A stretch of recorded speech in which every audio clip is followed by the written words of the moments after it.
What is up, Film Geeks? My name is Trevor, and welcome back to my channel. We made it to the end of the week, and we gotta keep going on with these top 10 lists. Yesterday, I gave you guys my top 10 most disappointing movies of 2020, and today, I'm giving you guys my top 10 most surprising movies of 2020, meaning movies I wasn't expecting much from, that gave me so much and more. I'm very excited to get into this list. Some of these movies may end up on my best of the year. You guys ought to stick around to find out. Comment down below which movies surprised you guys most this year. Which movies were you expecting to just be your average movie that ended up exceeding those expectations? Give me your guys' list down below in the comment section. And with that said, let's go ahead and get started. Right at number 10. First up on this list is going to be a Netflix film, Holiday. I'm a sucker for romantic comedies when they're done right, and this is a case of them being done right. You know how it's going to start and end up, but the journey it takes us on is a lot of fun. These characters are very, very relatable. This movie's very funny, has some raunchy humor in there, which I really enjoy, and it's basically about these people who are tired of trying to get in relationships. These two characters use each other for holiday festivities with their families, and so the girl will take the guy and they'll be like, oh, this is my boyfriend. They'll come to a holiday Christmas party. They'll come to the Thanksgiving dinner, and then she'll do the same for his family, hence the name Holiday. It's very clever, very fun, very just harmless, fun watch for me. I'm a sucker for romantic comedies, and I had a lot of fun with this one. I laughed out loud several times. One of my favorite romantic comedies of the year. If you guys haven't seen Holiday, I strongly recommend you guys check it out and give it a try. Next up at number 9, another Netflix movie. It's a really good year for Netflix. This time is The Old Guard, a superhero movie of sorts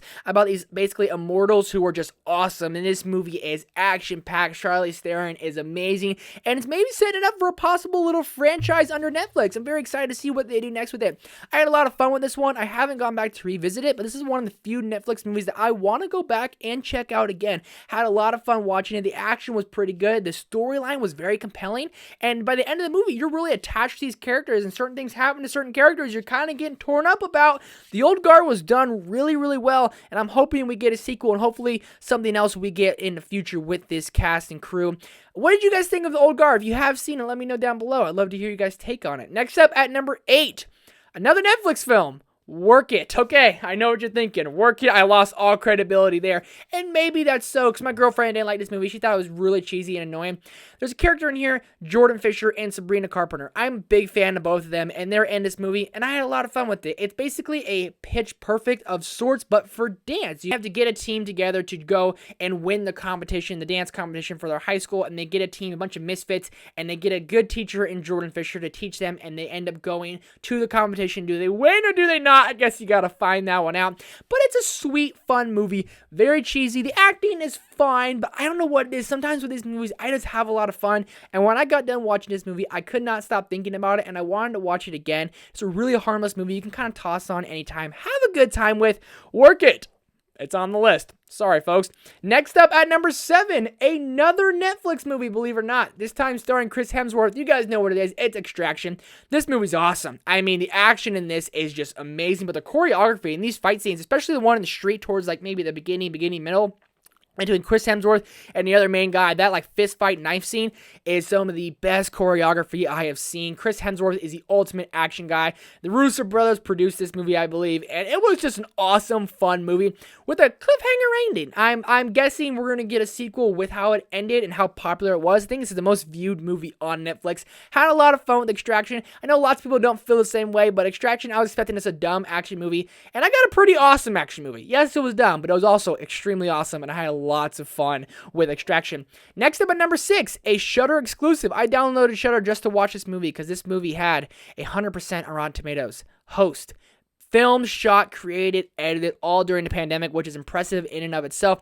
This movie's terrifying. I'm a pretty big fan of horror movies, and a lot of times with horror movies, they don't really capture that horror aspect, and Host captured that beautifully. I was terrified, never knew when someone was going to happen, and it took advantage of the times we're in. It was basically, this whole movie took place on a Zoom call. This group of girls hired this gal to take them through to like talk to people from the afterlife and have some fun. Then one of the girls makes a stupid mistake trying to make a joke, and it basically turns the movie on its head. It's only about 56 minutes, and that runtime is used to its advantage. It felt like a 2-hour horror movie. I was terrified, had a good amount of jump scares, but really had a good amount of suspense building up throughout it, and basically the connection kept glitching, so certain times you think you're seeing something, maybe you're not. Who knows if you are or not. It was really, really well done. If you guys haven't seen Host, I highly recommend it. It's a fantastic horror movie. Next up at number 5, this one might get me canceled. Disney Plus's Magic Camp. It's not the best acted movie, but I'm a sucker for Adam Devine, and this movie had a lot of heart to it. It had a lot of ambition, and it tried really, really hard. Again, I love Adam Devine. Anything he's in, I'll watch. From Workaholics to this, I love Adam Devine. Really, anything he does. He's really charming, he's really funny, and he's really witty, and this movie is funny and charming and witty, and it's about magic, and I love magic. I'm enthused by magic. I'm so impressed by people who can do magic tricks. You're awesome to me if you can do magic. And Magic Camp is very cheesy. Yes, it's a Disney Plus movie. You know, it felt like a Disney Channel original movie put on Disney Plus.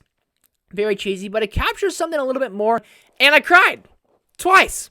If a movie made me cry that I wasn't expecting to make me cry, that's a dang big surprise. Not the best movie of the year by any means, but a very big surprise nonetheless. Next up, our number 4, another Disney Plus original movie. Clouds. Talk about a movie that'll make you cry. This movie's making another list this year. You guys have to stick around to figure out which one that is. But Clouds is an emotional roller coaster. It'll make you laugh your heart out. It'll make you feel so good. It'll rip your heart out. But overall, it's just an inspiring story that when you know you have a limited time, like we all do, what will you do with your time here on Earth? What will you do with your life to make it extraordinary? And that's what this movie hits on the head. If you guys haven't seen Clouds, please check it out. It is one of the most moving movies I've seen in my life, and it made me bawl my eyes out all 3 times I watched it this year alone. I love everything about Clouds. You guys need to check it out. Next up at number 3 is going to be another romantic comedy, The Broken Hearts Gallery. Very fun, again, kind of cheesy, a little campy, sweet romantic comedy movie. Romantic comedies, if they're done right, they work. You know how it's going to start, you know how it's going to end up, and I'm a sucker for that repeat transition with the romantic comedies. And A Broken Hearts Gallery does something a little bit different. You have lots of funny characters. Philippa Sue is in there from Hamilton. Eliza, she's in here. She's very funny. And our cast in here, they work really, really well together. The Broken Hearts Gallery is basically a gallery that our 2 characters create where basically everyone who got dumped, they bring a piece of memorabilia to this place, and it brings everyone together to show that, hey, it's okay to let go of the person you loved before to come here together and to be able to move on with your life. It was kind of a cool and deep message that was really sweet. At times, it kind of like messed around a little bit too much when I was trying to be a little serious, but overall, a fun, sweet movie. It got you angry a little bit at times. It also made you laugh a lot, and it got you feeling good by the end of the movie. The Broken Hearts Gallery, it's a fun one. I enjoyed it quite a bit. At number 2, Riz Ahmed turned in the best performance of the year with The Sound of Metal. This is one of the most beautiful movies I've seen this year. It's about this drummer who's in a band with his girlfriend who ends up losing his hearing, and basically we go on this journey with him trying to learn how to be a deaf person. A very kind of slower pace, slower burn of a movie that is some of the most technical, brilliant things I've ever seen in a movie before. Basically, when our main character loses his hearing, we lose sound of the film right when he loses it. And basically, when people are trying to talk to him, we are experiencing how he's hearing it. Very muffled. It just sounds like basically no one really talking. It sounds like weird sounds in the background. We're experiencing that with him, and the people who created this movie did such a fantastic job of us portraying it like we were going through this experience with our character in Riz Ahmed. Riz Ahmed should be getting a Best Actor nomination. This movie should be getting a Best Picture nomination. At least, fingers crossed that it does. If you guys have not seen Sound of Metal, it is on Amazon Prime. I 100% recommend. But the number 1 most surprising movie of the year for me is Love and Monsters. I don't know if you guys have seen this, but Dylan O'Brien made a comeback in this movie, and I loved everything about it. Again, it's kind of a romantic comedy of sorts, mixed with a little bit of Zombieland, but I had so much more fun with this movie than I did with Zombieland. It's a post-apocalyptic world, and everyone lives underground because there's monsters and aliens, and this crazy thing happened to the Earth, and Dylan O'Brien had his girlfriend before it all happened, and he finds out she's only 80 miles away, so he goes to the surface, being the regular land we live on, and no one never done that before, and he goes out there to find his love, and the journey he goes on with Dylan O'Brien and this dog